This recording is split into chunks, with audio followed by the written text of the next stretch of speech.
And we are live. Good morning. Cool. Hey, what's up, Jargoneers? Welcome to the Weekly Jargon. I'm Abel Perez. Jose Rodriguez. And Rohi Zachariah. And we are here in the lab, ready to jargon it out, guys. Do you agree? I agree. Every week. Every week. Yeah, this show right here, individuals just like yourselves giving their opinions, jargoning about on whatever our viewers want us to talk about, right? And that's the beauty of this show. We always revert to our little tiny jar right there. There's always a question loaded in there, and it really helps us kind of navigate what the conversation is going to be like. But of course, this is all coming from our viewers like yourselves. So if you would like to participate, if you would like us to talk about any scenario, question, or something relevant in the world or in your life, put it in the comment box. You might be the lucky question that we select for next week, right? Cool. Like and subscribe. Jose, tell them about liking and subscribing. Just the bell down there, click on that, subscribe, and you'll be getting these weekly jargon notifications. And hopefully you enjoy them. And again, leave your comments. All right. Awesome. Well, let's jump right into it. This week, we have an interesting topic, I believe. Rohi, why don't you identify what that topic is? All right, let's go with it. So what is scarier, a politician or a gangster? Oh, wow. Scarier, politicians or gangsters? Being there's one in the room, I don't know. I should be scared right now. Yeah. A gangster or a politician? Well, I don't know. Jose, I'm gonna go ahead and put the camera on. You look at Jose's outfit today. He has the turtleneck with the Don Corleone jacket there. Exactly. We just have to depict what the show is all about. Gangster or politician, you decide. All right. Well, before we get started, just as we do with every question, just one-word answer: politician or gangster? What is it for you guys? Who's scarier? I'm still in the gangster, maybe, but I'm gonna stay with gangster this time. I'm going to say politician. All right. I agree. Gangsters are scarier than politicians. Yeah. So, Jose, you're going to get tag team today. Oh, good. My friend. That's great. I enjoy So, it. Jose, I find it interesting because you think politicians are scarier. Correct. Although you are an elected. Correct. And so you must have some insight on some very scary stuff, my friend. Well, not so much insight. I think, even not being a politician, I think you can see what policies in our nation or our world today can really have the biggest impacts in the people that abide by them, right? So I think when policymakers and politicians take it upon themselves to collectively have interests with big corporations, pharmaceuticals, and what have you, then there can be some collusion there and corruption that can certainly affect predominantly the majority of the population. And they encompass a large amount of territory, nationwide, sometimes global. So when I say politicians are scarier, it's because that power that they have, the power that they have to really, the umbrella of the, it extends quite a bit. So a gangster, I say it's more regional, local maybe, but policymakers, especially more like in Congress, and that's kind of what I refer to, those folks probably have a lot more power that can certainly have an impact on the people. Yeah, interesting. And I do like that you're bringing up that there are levels, right? Mm-hmm. So, there's kind of the bottom, the mid-level, and then the top. And most organizations are set up that way. And as in most operations, the top is a very scarce few amount of individuals, but usually hold the most power. And then it trickles down. And then that bottom is that pool, right? The pool of soldiers. If we're talking about gangs, it's your street gangsters that are carrying out all of kind of the dirty work, mm-hmm. right? On the politician side, those bottom levels would be more of like your city councilmen, your county supervisors, the ones that there's still an abundance of there. They do make up the majority, right? But they don't hold as much power to influence as those top, whether it be senators, the presidential office, things of that nature, right? So when I'm evaluating my decision on who's scarier, right? It's who's scarier for the everyday person, right? On the bottom level, gangsters, right? Man, those guys are the wild ones, right? They're the ones that are very impulsive. They're trying to make a name for themselves. They're more likely to impact my life in a scary way and it's in a way that I don't want to experience, right? By especially during Christmas time right here, they're more likely to mug me in the streets. They're more likely to take an advantage of an opportunity that they seek, and they're in it for crime, right? They're in it for stealing. They're in it for personal gain, for financial gain, and so they're more likely to bring harm to my life and the majority of people's life. But it doesn't stop there. Each level it becomes more and more severe, right? All the way at the top, where I'm a strong believer that there are politicians who are influenced by these gangs because they are so structured.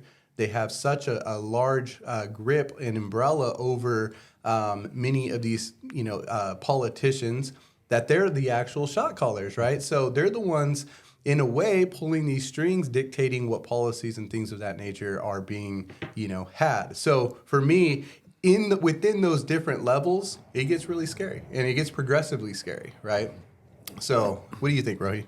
I mean, again, it's going to sound like that I'm not agreeing with what I said earlier about the gangsters part, but for me, it's like you said, if I want to be who's scarier, that's going to affect me directly, it's going to be the gangsters. I mean, I'm not worried about, Biden's not going to come to my door tomorrow, or, my Newsom's not going to come to my door tomorrow and affect me directly in any way. But some gang member may meet me on the street filling up my gas after this, or, somebody trying to make their name, like you said. And on the other side of it, it's also, like, I think we're all confused by the mobs of, like, the old school mobs, whereas maybe New York, East Coast, they have that organized crime. Here, there's no organization. We're a gang, and we're going to go out and do something, but we're not affiliated with that other guy. There's some other gang. It's these little mini mobs that have come about that, they're just neighborhood, kids that grew up and just decided, hey, we're going to hang out. We're going to go cause some trouble. Well, got in a little bit more trouble. Now we're doing drugs. Now we got to get money, And the politicians, it's not so much. I mean, they have to kind of stick to a little bit more rules sometimes, right, because they don't want to go to jail. I mean, they're trying to stay above the law in every way that they can. So I think they're a little restricted on how they're going to affect me directly. So yeah, sure.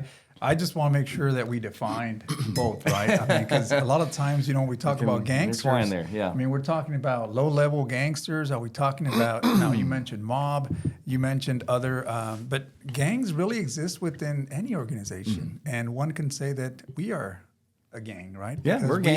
We don't do right? any crimes yet, but we're a gang, so, right? I mean, so that's what I'm getting at, is that when you have an organized set of people with similar interests, whether they're in politics or they're outside of politics, that's considered a gang. And those gangs have a lot of influence. And again, politicians make up some of those gangs in the higher levels that we don't get to see. Senators, for example, can be there for a lifetime. There isn't any term limits. So a lot of the interests that they have may align to folks that have a lot of money, right? Elitist, or anyone that wants to make up a certain policy and what have you. They're going to be lobbied. They're going to influence them. A lot of times they even write corporate interest or write certain policies that they'll enact, and again have an impact on our community, our societies, right? And that's what makes it scary, is that someone with that power can do that. That there isn't really any restriction on how much money you can take in when it comes to donations and contributions to a campaign. Millions and millions of dollars can be flooded to your campaign, super PACs and what have you, and those things can have a big impact on the outcome, right? The outcome, from what we see today, is the more money you pour into a campaign, the more likely you're going to be successful. And for the average Joe that's out there trying to do the right thing, grassroots efforts, a lot of the times that's unnoticed because they don't have the airtime, they don't have the media. So it's folks that have that power that can certainly make an impact in our community. And that's why I think in the upper levels and even worldwide, policies that are made affect you and I. Now, you said something about Biden not really coming to your house. That's great. But the policies that were made certainly impact your business, or they can better your business, right? And we talk about the American Relief Act, right? That helped a lot of people with stimulus. It helped some people, and it affected others, right? Policies in the minimum wage. If they go up, it obviously impacts certain people. but businesses may suffer more. So who has these power? Who has this power? I don't know that gangsters can do that because, again, going back, they're local, regional. And you brought up a good point also when it comes to politicians. I think we're restricted, especially folks that are within regions, districts, supervisors are restricted to certain counties and what have you. You're limited on that.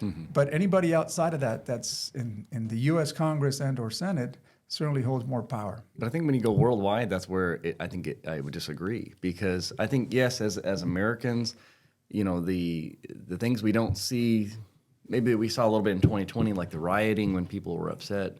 In other countries, when you're that dictator and you start saying, hey, I want to make this policy and it affects your life, the guy's dead in a couple of months because the people rise up and they become gangs and they go get their point across. Where here, like you said, okay, Biden affects my life and I get upset and we come to this table once a week and we say, darn that guy and how he affected my book.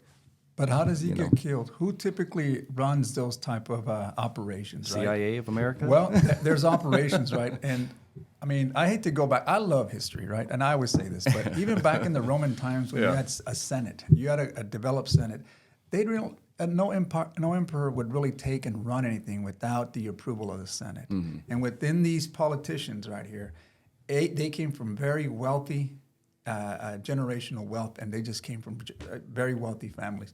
So if they ever wanted to overthrow anybody, it's just a matter of a policy or a matter of something within them. And I see them as gangsters as well. So we may be interchangeably be using that word, politicians and or gangsters, but we have to be careful how we use that, right? I still believe there's great politicians in the lower sectors trying to help their communities with smaller policies that don't have impacts outside of our regions. But those that have more power and impacts and what affects us as a whole, I think that's a detriment to us. When I think of or when I hear you say like, well, we got to define gangs because anything could be a gang, right? Well, then we're getting. I think that's kind of a steer away from what we're talking about. So I do want to be clear. We're not talking about the Scooby-Doo gang, right?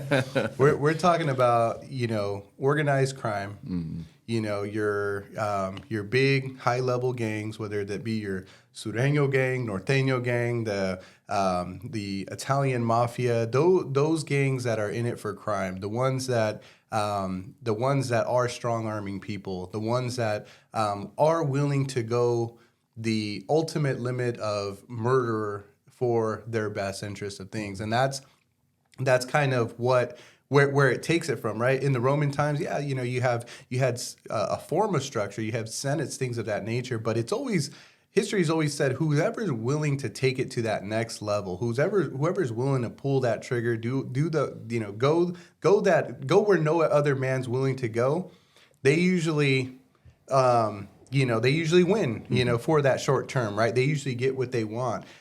They may not win long term because there are consequences to that, but the impact that they create is scary. It's detrimental, right? Rohi does have a business, right? There can be policies inflicted on him by, local or national governments, but now he has a decision to make in the comfort of his home. Honey, look at this. Our taxes are going to go up, and they're enforcing this. I have to take these new classes. Here's the cost behind it. Let's sit here and assess and determine whether or not we want to continue.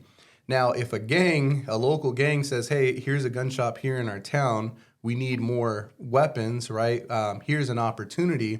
They're not going to go in there and ask for this stuff. They're going to go in there and take it, right? And they know, everybody should know, right? No, don't rob a gun store without a gun, right? Because the people that you're robbing have guns, obviously. And so the risk factor, the scary factor for Rohi increases dramatically when now that's his opposition, a gangster who's in it for the robbing, who has no limits, right? Low level politicians, they're in the spotlight. They know people are watching. They know that they have they're trying, and I think for the most part they have this intention of creating a greater good for the community. And you hear stories here and there, about people who fall off, but every organization has bad apples. But for the most part, they're your, let me shake your hand, let me kiss your baby. And I'm not, I'm very presentable. I don't cause a threat to you. Whereas a gangster far, far opposite from that. So I just want to be clear, are we defining gangsters as well? Because if we're talking about low-level gangsters and low-level politicians, I mean, that changes the story. The question Sounds was... so meaningful. You're not a low-level politician, Jose. Politicians You're very high or level. gangsters, right? Politicians or gangster. And like I said before, words can be interchangeable. Yeah. And, depending on the context of where we're using it. Is it a global, is it national, or is it local? And that would certainly bring up another conversation, because if we're talking about our street gangs here, then yeah, like I said, they're geographical and they're only in certain sectors of our community. How much of a threat are they? Do you have that threat every day? I think you guys have peace of mind because you guys don't live in those areas. So are they a threat to you?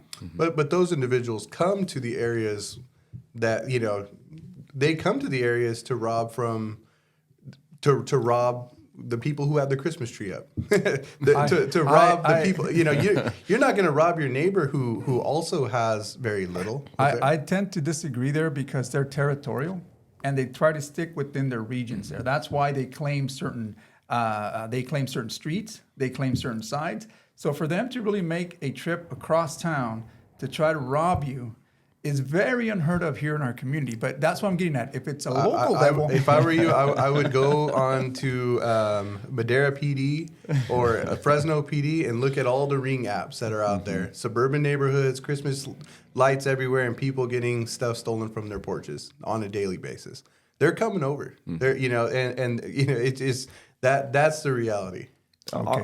I'll give it from my perspective, because again, being the gun store, I usually get the people that are looking for protection, because of issues, and a lot of it, surprisingly, is home invasions. I mean, home invasions right now is what is happening. Now, it is more in the affluent neighborhoods where they don't have the protection, because just like you said, they know these people probably don't have a gun because they can't afford a gun, so it's easy to just walk in and take what I want. So they are kind of sticking to their neighborhoods for the most part, but I mean, that's why they're buying the guns, is to kind of scare them off a little bit. But it's hard to say, like, how does a politician help that though? And that's where it's kind of scarier. Is that okay? So you're this person, your cousin. You say, hey cousin, hey, tell these guys leave me alone. Maybe you got to pay them some money, whatever, but you can get them to go away. But how does a politician help you? Well, I said, if it's local, you initiate policies to try to help that. Policies. Yeah, policies take time, again, of course. And they cost money. And again, that's at a local level. So the question was asked, what is scarier? And if we can't define what is scary as far as what context of the politician and or gangster. Well, let's talk that low, mid, and high, right? So I think we could probably all. Would you agree with us on the low level? Gangsters are probably more scary. Well, yeah, because they bring more. They bring more. More ruckus to the community. I would say this: do you like tacos? Right? Where's the closest place to get tacos from your house? Right? Yeah. Where do you have to go to get tacos? My house. My house. Yeah. But we all know we all like those street tacos, right? And to get those street tacos, you have to go into some pretty diverse areas that that can be have you on guard a little bit, right? Yeah. And usually those taco trucks are there late at night, and so I love tacos. I'm going to be affected because of my love for tacos, right? Because that was just my low level closing statement, right? But then you got your mid level, and then you got your high level, right? So on the high level, I think that's kind of what you're referencing. It's like, there can be national policy that gets pushed across where now interest rates are affected, gas prices is affected, and that affects the everyday people, right? But for my point, you still have these organized crimes, these high-level individuals who are who have plenty of influence in how that stuff works, how things are operated in each of those, within each of those congressmen, senates, things of that nature. They start getting themselves connected and intertwined at that high level, and at that level, gangsters, they look a little bit different, right? They no longer have the bandana on their head. They look just like everyday normal people. They blend in a little bit, and sometimes they look the least intimidating. But it's their minds. They're playing that they're able to play a politician's role, right? So now they have both. They have the street, the backing and supporting of the street and their gang, and they have the mind of a politician to be able to work and persuade individuals to do what they want them to do. But ultimately, it's they're steering that crime, that their gang's business, which is crime generating money through drugs, exports, imports, whatever it may be. I think the scary part is because the politicians really, their main thing they can affect me is my money and my livelihood. But the gangs are going to affect the sense that they're going to just rob from me, or they're going to kill from me, or they're going to kill a family member. And I think that's where the scariness partly for me is leaning towards the gangster part. Because yes, you even as a Madera politician could pass something that affects my water bill or my way of life, but I'm going to still keep living. I'm going to still have my business. I'm going to still keep going about where, I piss off a gang member and he decides to burn my building down tomorrow, or he decides to kill me or my wife. I mean, that's something that it's not easily, fixable basically. And I think that's why the gangster part of it is still scarier because, I mean, it doesn't take much. I mean, you could have the wrong color or you could say something wrong to the wrong person. All of a sudden, hey, this guy's a gang member, you pissed him off, and now you're shot in the street. So that's kind of where it's a little scarier for me. Well, again, for me, it's just defining what context of the arena. Well, if you cross a politician, let's say you're a politician, I upset you today. I said the wrong thing in our little thing right here. Okay. What's the most you could affect me, the person who did you wrong? I give you the birdie. And that's it. and it ends there. Yeah. And that's not scary. And that's not scary. Yeah. But here's the thing. So when I look at this, like I said, I look at a bigger picture, right? Mm-hmm. And I'm looking at, let's go back to prohibition, for example, right? There was policies made that, hey, no more alcohol. And that gave rise to a lot of gangsters. Now, I don't know if there was a collusion there for gangsters to tell politicians, hey, we no longer want you to make this illegal. We want you to make this illegal so we can rise up. Mm-hmm. I think there was already a movement years before that they wanted to do something, initiate something good for society. So when they brought that policy, it created the opposite effect because now it gave rise to criminal organizations. This is where you hear the Capones and what have you, but it also gave rise to people that were in that low-level organized crime. I don't know if there was organized crime, but look, from that came folks like the Kennedys, right? I don't know if they benefited from that, but certainly they made their move to power to where senators, to where presidents of the U.S. Imagine having that type of power over a nation that has influence over the world. We talk about cartels in Mexico, cartels in Colombia, what have you. These folks are running the streets, and there's got to be something behind closed doors that people don't get to see. How do you allow this to happen? Mm-hmm. There's got to be policies. There's got to be collusion. There's got to be someone in government making some type of deal. That is what I'm talking about. As far as the low-level stuff here, our reach isn't that far. Our reach is very low. And sometimes, like you said, there's times where people do go out of character and they get themselves involved in certain things. But for the most part, I think here we are regulated through certain laws that we have to disclose everything, not only from a contribution. If you have a conflict of interest, you have to recuse yourself and what have you. And most of the time, most politicians in this level follow that. And those that don't, they get caught up in something, and essentially it comes back to bite them in the ass. Mm-hmm. But for the most part, gangsters don't write policies. Gangsters don't vote on policies. It's the politicians at the higher level. And that's what I want to make clear is that for me, that is what makes it scarier for me is that they have a lot of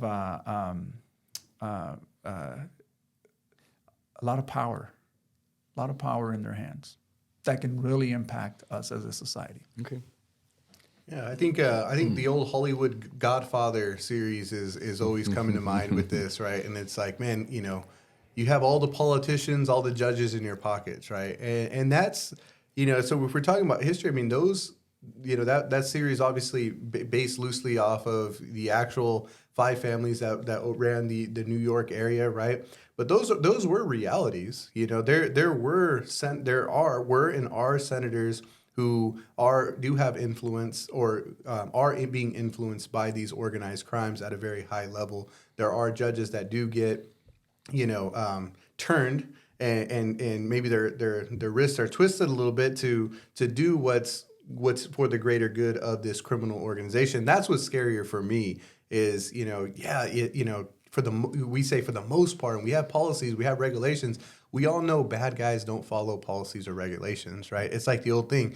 Rohi will appreciate this. We need more gun laws, right? We need more gun laws to stop the killings. Why? How did that guy get that? We need to put more restrictions. Well, the criminals who are doing these acts aren't following those laws. They're not following the regulations, right? They're going above and beyond the law. And that's the problem with crime, right? And that's the problem with gangsters is there is no regulating them, right? It's very difficult to enforce policies that they're going to say, holy smokes, they just enforce this policy. I'm not going to commit crime anymore, right? No, it's a way of life, right? It's a lifestyle that they've chosen. And even at the higher level, the reason why those individuals get that high is because they have influence over very important people so that their organization can continue to go on and survive and commit crimes. I mean, even the gangs in prison are influential. Gangs in prison are making money. Talk about policies, rules, and regulations. I mean, if we can control them in prison, we dictate where they eat, where they sleep, all of that stuff, and they're in a facility that's ran by either the state or the feds. And they're still able to have influence. I mean, how is that working, right? These guys are scary. They're scarier, Jose. Yes, they just don't own all the big assets. They don't have all that money, that wealth. I mean, it's sad to say, but I mean, they don't have that power, that wealth that typically these folks that I was talking about, referring to on the higher level, have, right? And we talked about this not too long ago, Rohi. But are they giving them that power? Here's the thing, and a lot of times it's got to do with gangs, but if I sit on a committee where I know what's taking place, for example, I know that COVID's coming down the pipe, but I sit in a committee that's semi-classified and you can't really release any of that information, and there's a group of maybe 10 to 20 folks, maybe senators, congressmen, whatever the case may be, and they're leaked information that says, hey, prepare. We're going to expect a huge recession to happen. Next day, they go out and they sell a lot of their stocks, and they become super wealthy. How is it that they can come up and generate over 50% on any given stock? Even someone like Warren Buffett, for example, can't even do that. What does that tell you? What kind of power does that have? We don't have that. Gangsters don't have that. It's scary to see that, this is how you accumulate wealth and power in this country sometimes in the world. I'm not depicting any particular politician, but that is what's out there. That, just having access to information that you and I don't have access to, then I mean it's not a fair. These are folks that we elect to be out there, represent us, but do they really represent us? Hey, that's first world scary for me, right? That's like it's like, oh my gosh, I got taxed, $600,000 on the $1 billion that I won, right? It's like, okay, but you're still alive and you still have, $400 million, right? And that's what I think when I hear something like that. It's like, yeah, that does suck, right? That is a disadvantage. Even Martha Stewart got sent to prison for inside trading, right? I mean, those are those are those white collar crimes that do occur, and they do make you think, how can this happen? Where's the regulation? Dang, right? But guess what? Now I got to go get the mail. Now I got to go get the mail. Now I got to go across town to get my tacos, right? And that's scary, right? Am I gonna make it home? Am I gonna make it home because I had to go downtown to get my tacos? I don't get how tacos make it scary though. I'm still just you threw me off at the taco. You must go get your tacos at Taco Bell. No, I get my tacos at home. Yeah. See, because knowing where I grew up, it's like telling someone from Chicago that's going to go out and get some really good pizza or basically go downtown and get some Italian food that, hey, I'm not going to go down there, yet it's rated one of the best restaurants. I mean, I even gangsters, for example. I mean, I'm going to use the cartels, for example, right? Folks migrate from America to Mexico during certain holidays, and December being one of them. And although there may be a high level of incidents that are happening, homicides in certain areas, people still go out there. And they know that they depend on that because there's money that's coming from here and going there. And if gangsters are somewhat organized, then they know that this is not the folks you want to screw with, right? So I'm not afraid of going to get a taco down I mean, that's just the nature of it is, they're territorial. I mean, granted that there'll be incidents where you get mugged and you get robbed, but you're probably there at the wrong time at the wrong place. But if you're there to buy tacos, I don't know that that's going to be. Well, how do you know that that's not the wrong time, wrong place? I can't. Because earlier you're saying, earlier you said, they're territorial. It's isolated within their communities. Well, those communities have street tacos. Those they do, right? Those are, typically the underserved communities, your barrios, if you would, right? And so you making tacos at home in the comfort of your home are less at risk of being, affected by me who's out on those streets. So there is a higher risk. Not saying, fortunately, I'm going to knock on wood here because I don't want to jinx myself. I've never had any incident getting tacos, by the way, right? I've never have, right? But and what place do you go to, Abel? Is that a cheap plug? I don't want to plug in. I don't want to plug in too many without sponsorship. If you'd like to sponsor the show, but I have been at taco places where fights break out. Other people have problems, right? I have, some good tacos. I have been in Fresno where down the street you hear shots and then sirens, right? And you don't know how far away they are or what's going on, so you get the heck out of there, right? There is a correlation between any downtown and crime. There is, and typically downtown serves street food, right? So whether it's tacos or Asian bowls, whatever the case may be, wherever you're at, that's the crime that you're gonna experience. But my point being is, Jose Rodriguez, the city councilman, sees me in the parking lot with an Xbox, the new Xbox in my bag, walking to my car. He's less likely to rob me or snatch that from me than a gangster. Right, even at the highest level, because even at the highest level, like I said, these gangsters aren't in the spotlight. Nobody knows who they are. If they see an opportunity, it's in them, right? They come from that. They have no fear of the consequence, especially a low level crime like that. Let me ask you. Jose. Let's say you as a politician again. If there was issue with gangs, we know there are, but if you were actively trying to take action against that, would you be fearful of your action for retaliation from the gangs?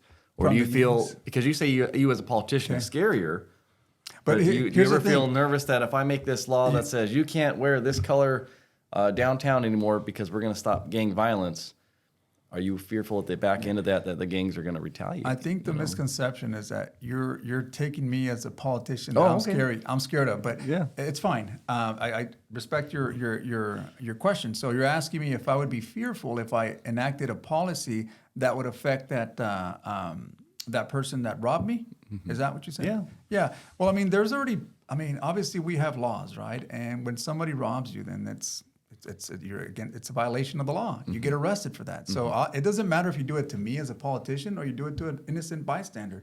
The moment you create that, whether it's burglary, you create battery or what have you, you've already violated the law. There's laws for that, and there's actions that'll be taken. You'll be arrested and what have you. But I wouldn't have to enact any additional policy. That's already a law that we have. I'm saying if you made a policy that, like I said, we're trying to better downtown.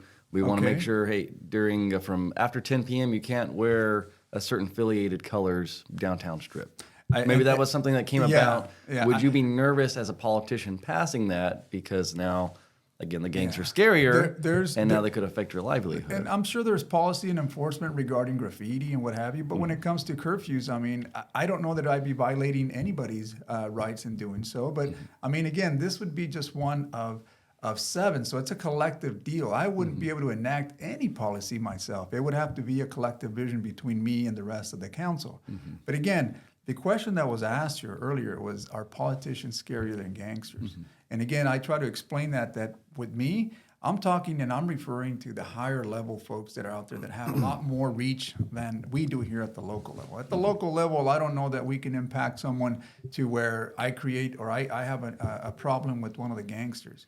Right, and I like I said earlier, I think because they're territorial, they have issues amongst themselves. Now, is there other organized crime in the city of Madera? I don't know of it. I don't know of it. If there was, then that's good. They're concealing it, and that's why they call it organized crime, because they know how to do that. Okay. But for the most part, like I said, I think that anyone that has reach that's farther beyond, just the borders of states, and or countries and global, those are very scary to me. Very scary because they make a lot of decisions that can impact all of us. Even like NATO, for example, right? There may be people within that organization that may have reached beyond what you think. We are making policies now to try to come and balance the green emissions, right? The gas, everything that's carbon. We're trying to reduce that carbon footprint, and there's a lot of initiatives that are being sent by that affect us. We have no say on that. That's at a global level. So politicians have a lot of power, and if they're directed by gangs, Right. what gangs are they? Well, that's a whole other topic. There you go. Yeah, because there's plenty of them. So good closing statement from Jose. Rohi, you got anything to close off with? Again, I'm going to stick to the gangsters. I mean, I'm still in the sense of fear. I mean, fear of losing my money or losing my business is one level of fear, but fear of losing my life or losing my children or something is definitely a higher level of fear, and that's where I think the gangsters are going to operate more so than, I'm not pissing the Clintons off, so I'm not worried about getting killed by them, but so much that I think a gangster is more likely to affect my life. So Yeah. I'll stick But with do you that. find them, Clintons? Do you find them very scary? They can be. You should see some of those stories. If you want to go down those rabbit holes. But Okay. Just want to know. some people disappear. Yeah. Well, I see what you were trying to do there, Jose, but I will tell you, it's not going to be Hillary in a ski mask that comes after you. If it is, it's going to be a gangster, right? And it's those gangster affiliates, whether you believe in that conspiracy of them being involved or not, right, or any other individuals being involved or not. It's going to be those gangsters that that are called upon, right? That are the ones knocking on your door, with the bag over their hand, right? Sure. And so I be careful where you get your tacos. Watch your back out there, because gangsters are among us. The politicians will say, "Attaboy, how you doing? Vote for me. I'm running for election." Right? They're not going to be a immediate threat to your life. They may take a few extra dollars from your paycheck. They may take a few extra dollars from you at the every time you go to the retailer, but at least you're alive, right? Agreed. And for me, that's why gangsters are scarier. Well, know that this politician, if he runs again, I will have a taco truck ready for you guys so you guys can enjoy. Awesome. Well, you heard that, and sounds like quite the commitment. There you go. Thank you guys for listening to the Weekly Jargon. We just jargoned it out about who's scarier, politicians or gangsters. Let us know what you think and why. Your comments are very important. Please interact with us. Let us know what you'd like to hear us jargon about in the future, and we'll consider that a topic for next time. All right. Thank you so much for watching. And that's